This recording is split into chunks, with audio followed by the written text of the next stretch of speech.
1 जनवरी 1989 ये एक फिल्म की रिलीज डेट है, लेकिन पर्दे पर नहीं और ना ही टीवी पर। इसके लिए ना तो सिनेमा घरों की टिकट खिड़की पर भीड़ लगी और ना ही बॉक्स ऑफिस कलेक्शन और रैंकिंग में कोई चर्चा हुई।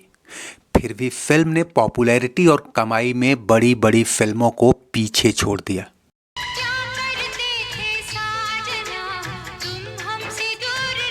फिल्म रिलीज होने से पहले इसके गानों ने इतना कमा लिया था कि बाकी की फिल्म उसी रकम में बन गई। यह भारतीय सिनेमा के इतिहास की पहली फिल्म थी जिसने बॉक्स ऑफिस पर बिना कोई टिकट बेचे ही 2 करोड़ से ज्यादा की कमाई की और इसकी व्यूअरशिप करोड़ों में रही।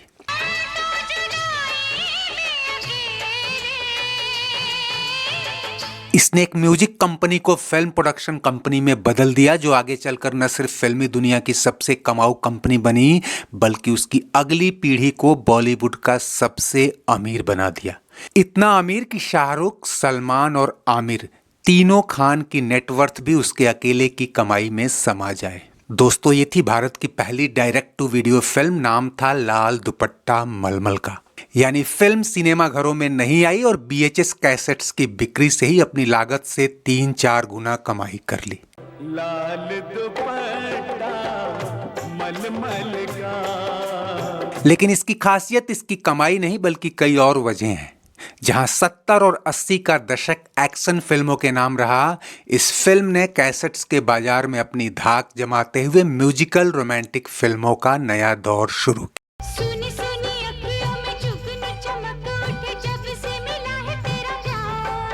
कुछ महीने बाद आई उस साल की टॉप ग्रॉसर फिल्म मैंने प्यार किया हो या चांदनी अपने सुपरहिट गानों के दम पर चली और आगे ऐसी ही फिल्मों की लाइन लग गई। खैर, लाल दुपट्टा मलमल का फिल्म जब लोगों के सामने आई, उसके महीनों पहले ही इसके गाने इतने पॉपुलर और हिट हो चुके थे कि गली गली में गूंज रहे थे। अब दवा की जरूरत नहीं। और गाने भी अपनी तरह का एक इंडस्ट्रियल प्रयोग था। असल में 1 साल पहले यानी 1988 में कयामत से कयामत तक जैसी हिट फिल्म के म्यूजिकल राइट्स खरीदने वाली कंपनी सुपर कैसेट्स इंडस्ट्रीज यानी टी सीरीज के मालिक गुलशन कुमार ने अगले प्रोजेक्ट के तौर पर 10 गानों का एक मेगा म्यूजिक एल्बम बनाने की योजना बनाई। गाने लिखने का काम मजरूह सुल्तानपुरी जैसे अनुभवी और मजे हुए लिरिसिस्ट को दिया गया। संगीत आनंद मिलिंद ने दिया और गायक के तौर पर मोहम्मद अजीज, सुरेश वाडेकर, उदित नारायण, पंकज उधास और अनुराधा पौडवाल को चुना गया। सभी फिल्मों की जानी मानी दिग्गज प्रतिभाएं। फर्क बस इतना था कि अब तक ये फिल्मों के लिए काम कर रहे थे, पहली बार एक म्यूजिक एल्बम को साज और आवाज दे रहे थे। एल्बम जब बाजार में आया तो धूम मच गई।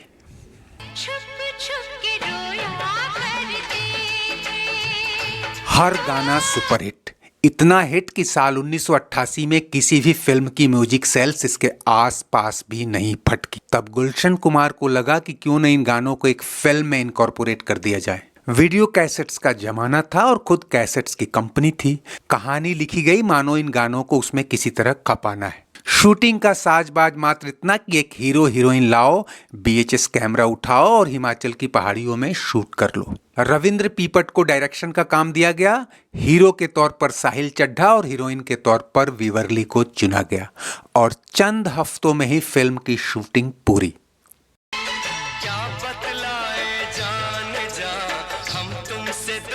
यह गुलशन कुमार और उनकी कंपनी टी सीरीज की पहली फिल्म थी और वो इसे लेकर इतने एक्साइटेड और कॉन्फिडेंट थे कि खुद भी इसमें एक अहम किरदार निभाया। लाल दुपट्टा मलमल का। फिल्म का वीडियो कैसेट्स बाजार में आया तो हाथों हाथ लिया गया। इसका हर गाना वैसे भी लोगों के जहन में बैठ चुका था। उनके भीतर अब तस्वीरें देखने की भी इच्छा जगी और यह फिल्म खूब देखी गई। 70 लाख की टोटल कॉस्ट वाली फिल्म ने इंडियन मार्केट में ही 2 करोड़ से ज्यादा के बीएचएस कैसेट्स बेच डाले। ओवरसीज मार्केट में अलग से कमाई हुई और कुछ साल बाद ही केबल नेटवर्क पर इसके गानों और फिल्म के टीवी राइट्स से होने वाली कमाई अलग थी।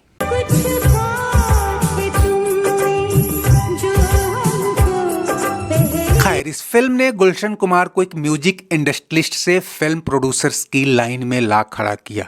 जल्दी उन्होंने फुल फ्लेज फीचर फिल्में भी बनाने का फैसला किया और अगला धमाका अगले ही साल आशिकी के रूप में हुआ, जो उस साल की ही नहीं, उस दौर की ब्लॉकबस्टर म्यूजिकल हिट फिल्म साबित हुई। उसके बाद गुलशन कुमार ने पीछे मुड़कर नहीं देखा और एक के बाद एक 17 फिल्में प्रोड्यूस की। 90 के दशक में उनकी कमाई इस तेजी से बढ़ी कि एक समय वो सबसे ज्यादा इनकम टैक्स देने वाले सेलिब्रिटी बन गए थे और ये फर्श से अर्श पर जाने का पूरा सफर महज एक दशक में हुआ।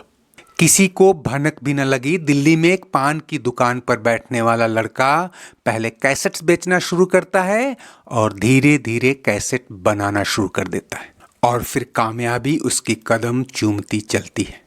लाल दुपट्टा मलमल के बाद आशिकी, बाहर आने तक, आई मिलन की रात, जीना तेरी गली में जैसी फिल्मों ने अपने गानों के दम पर ही बम्पर कमाई की। दूसरी तरफ टी सीरीज ने भक्ति गानों के बाजार पर भी कब्जा जमा लिया। 12 अगस्त 1997 को गुलशन कुमार की हत्या के बाद उनके भाई किशन कुमार और बेटे भूषण कुमार ने कारोबार को आगे बढ़ाया और आपको जानकर हैरानी होगी और शायद कई लोगों को भरोसा भी न हो कि आज पूरे बॉलीवुड में सबसे अमीर शख्स कोई और नहीं बल्कि यही भूषण कुमार है। उनके पिता द्वारा खड़ी की गई प्रोडक्शन और म्यूजिकल कंपनी अब तक 100 से ज्यादा फिल्में प्रोड्यूस कर चुकी है और कई म्यूजिकल प्लेटफॉर्म पे अव्वल है। भूषण कुमार का नेटवर्थ 10,000 करोड़ रुपए से ज्यादा है। इसे इस तरह समझिए कि अमिताभ बच्चन की नेटवर्थ 3,000 करोड़ है। भूषण कुमार की अकेले की संपत्ति तीनों सुपर खान यानी शाहरुख, सलमान और आमिर खान की कुल नेटवर्थ से ज्यादा है। टी सीरीज बीते कई साल से यूट्यूब और दूसरे इंटरनेट प्लेटफॉर्म पे लीडिंग चैनल भी रहा है और कंपनी को इस मुकाम तक पहुंचाने में जिस सीधी सादी और सस्ती फिल्म ने नींव की ईंट का काम किया वो थी लाल दुपट्टा मलमल का। बाद में इसका सीक्वल भी आया था लेकिन उसे वो पॉपुलैरिटी नहीं मिली जो एक म्यूजिकल एल्बम को वीडियो फिल्म में तब्दील करने वाली इस फिल्म को मिली थी।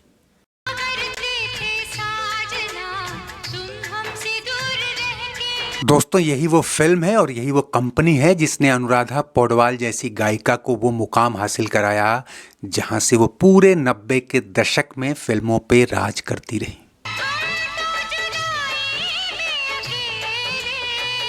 दोस्तों, उम्मीद है वीडियो आपको पसंद आया होगा और आपकी 90 की दशक की कुछ यादें भी ताजा हुई होंगी।